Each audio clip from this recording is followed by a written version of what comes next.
Starting an online business really doesn't have to be all that hard. You just need to know a couple of little things just to get through. I mean, listen, you're starting your business. You may think that having knowledge of everything is everything you need to know. You have to go through thousands of dollars, if not 10 to hundred thousands of dollars to get the right knowledge to understand what to do and how to start making a profit. So let me just get into it real quick. My name's John. I've been dealing with my online business for over this past year, just started out at the beginning, and I've already gone through multiple courses that I ended up not needing to take. So I just wanted to get in here and start running through a couple of different things that can help you out with your online business when you're first starting out. So the very first thing, and this really does sound like it should already be figured out by now, or that is the simplest thing, is figure out what you want to do.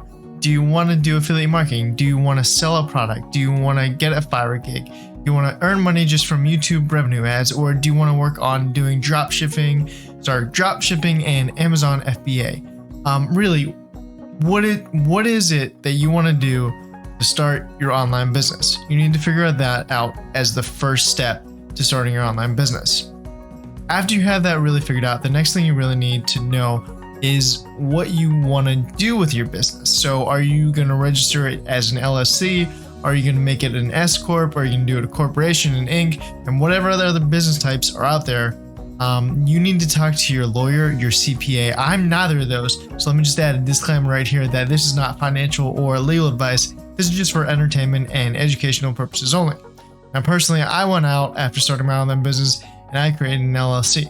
That was my perfect solution to what I needed for my online business, which may be completely different from what you need. So that's why I personally recommend reaching out to your lawyer or your CPA or both, because my situation could be different from your situation. Now, once you start your online business, if you're going to end up having a website or creating some kind of web funnel or something that you're sending out to people, you definitely want to look into someone creating a privacy policy, a terms of service, and what other jargon you see at the bottom of some web pages. I mean, for my web page, that's what I have right across the bottom. There's even affiliate disclosure because that's part of what some of my business processes are. So if you're going to start and have your own online business, this doesn't, really matter too much if you're not going to have your own website. This is more for the people who are going to have their website. Just figure out, there's definitely places out there that you can just search in Google, get a privacy policy. What I recommend, again, is maybe talking to your lawyer about doing this, but you can also find places out there. This is what I did. I typed in privacy policy and I actually purchased mine through them. I highly recommend looking at that if you're going to go ahead and start your online business. Now, once you've gone through the first 3 steps, figuring out what your product's going to be, and then asking your lawyer and asking your CPA if you should register as an entity. It all depends on what state you're in and what product and what kind of business you're getting into. Like, if you haven't heard, there's this thing with sales tax called a nexus. And because of Wayfair, if I am living in New York, but I end up selling something to somebody who lives in California, if I meet a certain threshold, I have to start collecting sales tax and be registered for sales tax in California. Now, that's just an example. But what I do recommend is reaching out to your lawyer, especially that CPA, to figure out where you might end up having some issues. Because guys, when you start your online business, you got to think about taxes as well. And that's not just sales tax, that's federal and income and state and local taxes as well. Don't forget about the taxes. So once you get through these processes and you have your privacy policy, if you have that web page created, then you're going to want to step into one of my favorite parts of starting an online business. What are the reasons why you started? I mean, when it comes down to it, did you start because you just wanted to make some money on the side? Did you just want to be a quick side hustle like you see on YouTube? Say you can make $400 here and there for reading English or writing English or recording voiceover. If you're just in it for making money, I'm going to advise you look into another kind of opportunity. Don't get into online business, because with online business, you have more responsibilities, you have more work. I mean, yes, normal people quit their 9 to 5 after they get to a certain point, but 2 to 3 hours isn't unrealistic once you get to a certain point. But really, you need to figure out what those reasons are, because also later on in this video, we're going to go through one thing that hits every business owner. And when you hit that, you need to know what your reasons why are. For me, I personally don't want to work my 9 to 5 the rest of my life, to be honest. And I don't want to retire at 60 or 50 and only have 20 to 10 years of my life, with the average death age being 77. I want more time than that. I want to be able to be financially free. I want to be able to make the decisions I want to without having to worry about the money that comes along with it. I want to have that financial intelligence to do what I need when I need to do it. And I don't want to have to say to my family down the road, sorry, I have to work. I have to miss Thanksgiving. I have to miss Christmas. I have to miss out all of that family time because I have to go work to try and pay bills on a house that I can't even afford. You know what I mean? Figure out your reasons. Is it your kids? Is it having family time? Is it just so that you can sit out on a boat in the middle of the lake and fish all day? What are your reasons? Now, once you have those, I want you to go find a sticky note. Write those reasons down. Write them down again and 2 or 3 more times. Put it by your computer screen, put it by your mirror in the bathroom, put it by your fridge, and put it by where your keys are, so that you're reminded daily, if not hourly, your reasons of why you started your online business. Now, business owners are always looking for the next big thing, the next thing that they can be helped out with, the next thing that can save them time, and the next thing that can earn them money. So starting off with your online business is definitely a step you need to take first. If you don't start out, you're never going to get to where you want to be. If you don't know yet, my name is John, and I'm an entrepreneur who helps other entrepreneurs just by teaching them. And thank you for subscribing to the channel. Welcome back. I'm glad you're here so we can go through some more steps on how to start your online business. Or if you're here for the first time, go hit that like button for me and get yourself some knowledge on what we're talking about today on how to start your online business. Now, we did just go through those couple of steps, talking to your lawyer, figuring out what you want to do, and writing down the reasons why you want to start your business. But what you need after figuring those things out and having that set in stone is this next step. Now, it's great to figure out what you want to do and how you want to sell something, but you really need to figure out how you're going to connect to your audience. Are you going to use social media like YouTube, TikTok, Instagram, Facebook ads, all of the above?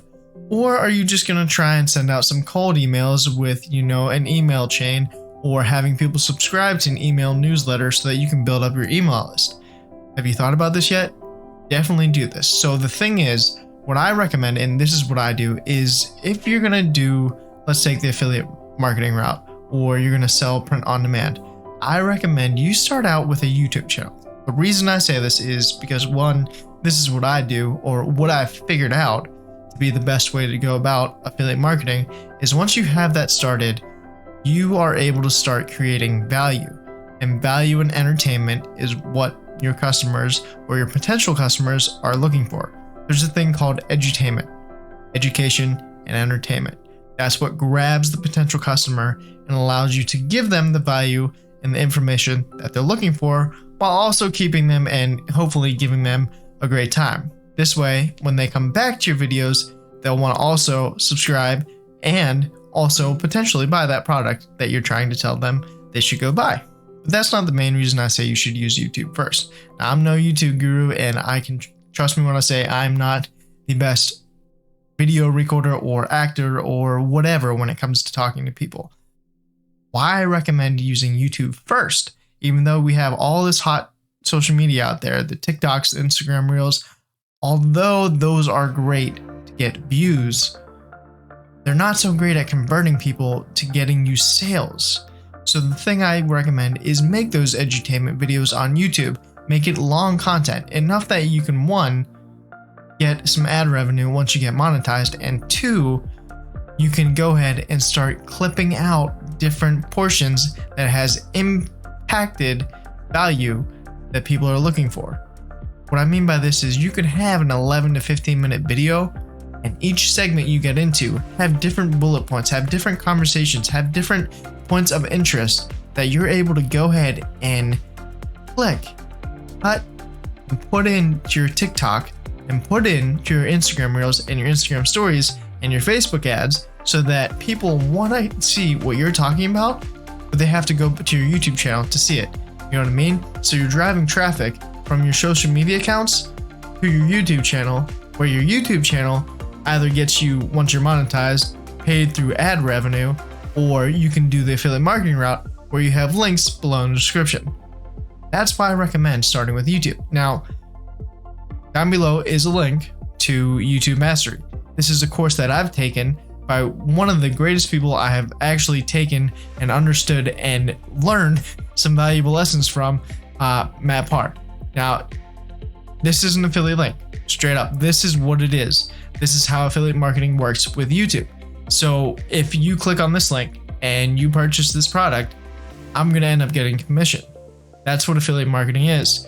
But point is, you as the customer, or when you're on the opposite end, when you're putting the customer in front of that link and saying, hey, go click this, they're not paying extra for you to get that commission. That commission is paid out by whoever gave you that affiliate link.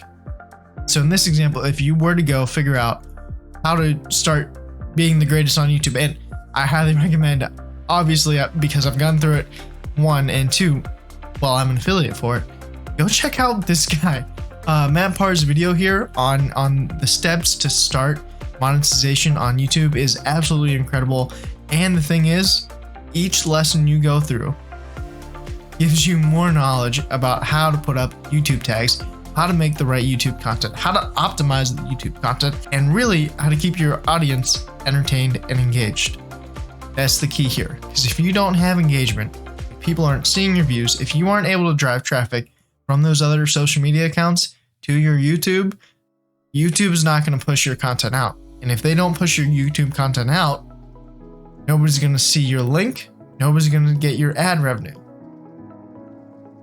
That's why I recommend checking out Matt's course and see if it's right for you. We got on a meeting for a half hour to an hour before we even had to make a decision on if we want to actually use this course. So use the knowledge, spend the hour figuring out what they're talking about, and make that final decision on your own if you want to go towards this. Like I said, you don't have to spend money to learn the right ways. But the thing is, sometimes if you go ahead with the free route, it's going to take you a lot longer, and it's also going to take maybe some different steps and miss out on some other steps that might have otherwise have been found in the course. Personally, through the courses I've been through, Matt Parr's course for YouTube Mastery Monetization is one of the ones I actually would recommend taking a look at. But I digress. Now let's get into the tough part. This is what I was talking about earlier. When you start your content online, when you start your online business, when you're starting to sell, no matter if you're doing YouTube, Instagram, TikTok, Facebook ads, Google ads, whatever you're doing, you need to be consistent. If you're on Fiverr, you need to be consistent. If you're doing print on demand, you need to be consistent. It doesn't matter what you're doing, you need to be consistent. And that's why I wanted you to write down your main reasons as to why you wanted to start your online business. Because this consistency thing, it's absolutely a key in factoring what your success is going to be. And if you can't keep up with it, if you can't stay consistent, you're going to get bored. You're going to get flustered. You're going to get frustrated, and you're going to want to give up. All that time and effort you put in to your online business, to figuring out what you want to do, to talking to your lawyers and CPAs, to figuring out your privacy policies, how to sell your product and connect with your audience, it's all out the window. It was all a waste of time, and you're back to working your 9 to 5 or flipping burgers or driving the bus or whatever your job was before. Your dreams, the reason you wanted to start the online business, how are you going to achieve them if you quit? That's why I said keep it in mind. Keep those things, the reasons why, by your screen, by your fridge, by where you put your car keys. So it's a constant reminder and a motivational reason to keep on going. Because it is going to get hard. You are going to have to put work into it. It's not something that's just quick and easy, done, see you later, next day. But there are ways to make it easier. Automation tools are one of the best things you can do with your online business. When you're starting out, maybe you don't have the funds for them. That's fine. Start out, read people's YouTube, read people's Instagram posts, listen to what they're saying. Go onto YouTube, listen to what they're saying there, and add those content strategies, those marketing strategies to your online business. You can start and earn money for free. You can. It is absolutely possible. People do it all the time. Thing is, you just have to be willing to spend the time learning how to do it and understand that you're going to be learning through errors along the way. I certainly have. And I spent money learning how to do my online business. And here I am. I finally understand. I finally have taken the time to actually sit down, learn how to do it, and keep on going. There's been times where I've wanted to give up, but I had those reasons written down. I know what they are, and that has kept me going. Now, keep on going for yourself and your reasons, because adding in those automation tools can definitely make you save a lot more time and a lot more frustration and a lot less flustering on your part if you can go into a product like Jarvis.ai and have it create all the content that you need. Or go to Quillbot and have it change previous blog posts you had and convert it into new blog posts so that it's not the same words, but you're talking about the same thing. You see, there are so many different ways that automation tools can make your life easier and save you more time. You just have to put the effort in the beginning to earn some of the money to recoup the cost of however much these AI solutions end up being. Now, this was just starting off. This was a breaking point. This was a free guide, a discussion into why you start an online business, what I recommend you do in your online business, such as figuring out what your reasons are, figuring out if you need to start an S Corp, an LLC, talking to your lawyer and CPAs, and at the end of the day, figuring out if an online business is right for you, if this is the real reason you need to start your online business. I hope you guys found some value, some interesting content, and a starting point for your discussion on why you wanted an online business and how to go about starting it. I wanted to invite you personally to join me in my next video where we go a little bit deeper into the next business processes, such as affiliate marketing, how to start your online business with print on demand. Remember, we're not chasing after the money. We're chasing after the dreams, the goals, the opportunity to have your own life with your own freedoms.